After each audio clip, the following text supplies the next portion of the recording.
Hello there. Welcome to Sumit Academy. In this video, we shall learn about the types of terrorism. This is the first of a two-part video on the types of terrorism.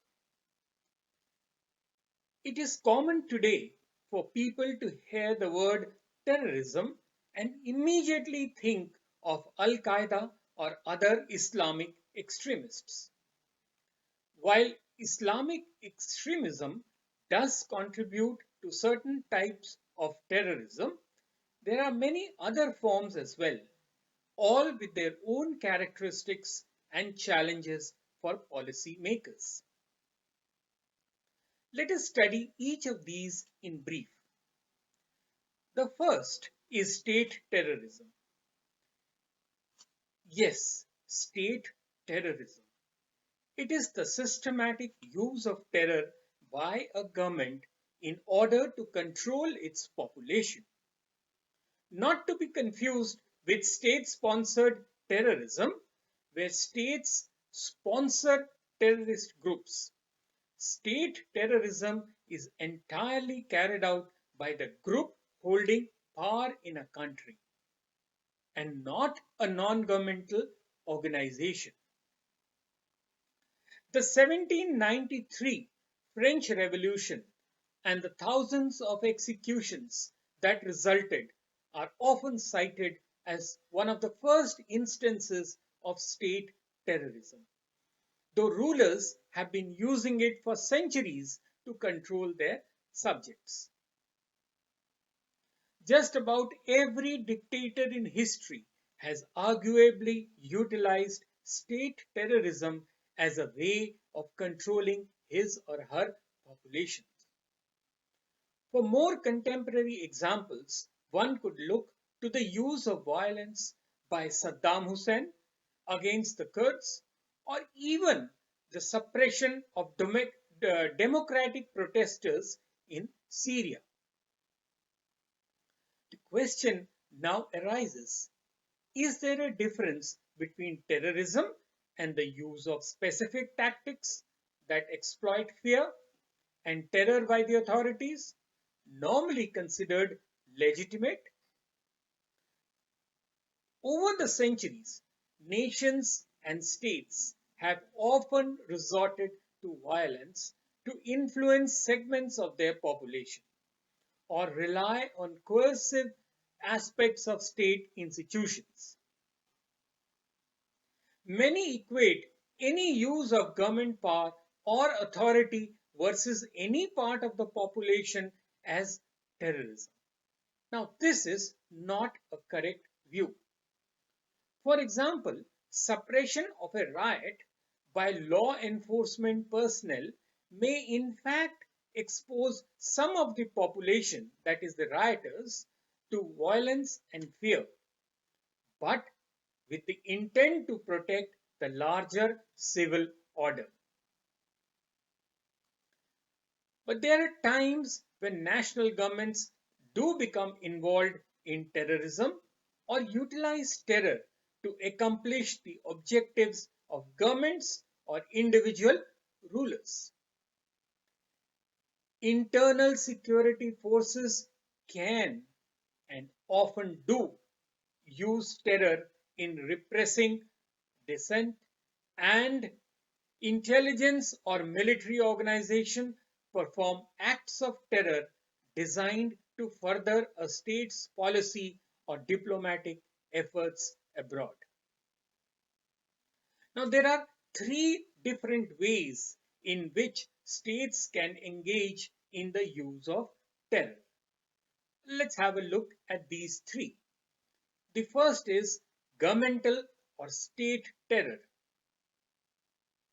Then state involvement in terror.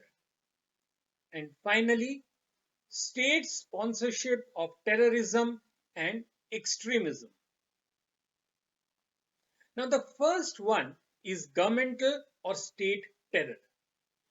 This is sometimes referred to as terror from above, where a government terrorizes its own population to control or repress them. These actions usually constitute the acknowledged policy of the government and make use of official institutions such as the judiciary, police, military, and other government organizations. Changes to legal codes permit or encourage torture, killing, or property destruction in pursuit of government policy. For example, after assuming power, official Nazi policy was aimed at the deliberate destruction of state enemies and the resulting intimidation of the rest of the population. Stalin's purges of the 1930s is an example of using the state machinery to terrorize a population. The methods he used included such actions as rigged show trials of opponents, punishing family or friends of suspected enemies of the regime, and extra-legal use of police or military force against the population. It was an act of governmental terror believed to be expedient in accomplishing his goals. The second way in which states can engage in terror is through activities where government personnel carry out operations using terror tactics. Now, these activities may be directed against other national interests, its own population, or private groups or individuals viewed as dangerous to the state. In many cases, these activities are terrorism under official sanction, although such authorization is rarely acknowledged openly. Historical examples include the Soviet and Iranian assassination campaigns against dissidents who had fled abroad, and Libyan and North Korean intelligence operatives downing airliners on international flights. The third aspect of use of terrorism by the state is known as state-supported terrorism. When governments provide supplies, training, and other forms of support to non-state terrorist organizations. Now, example of state sponsorship is the Syrian government support of Hamas and Hezbollah in Lebanon.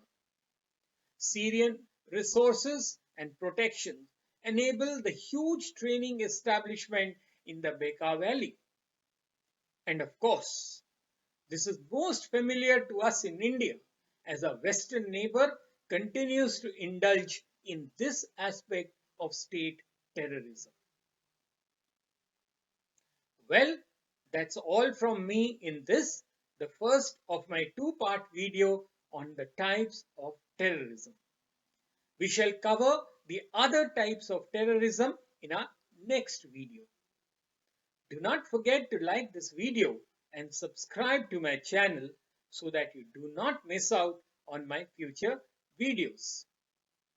In the meantime, do feel free to write in with your suggestions to sumitacademy20@gmail.com.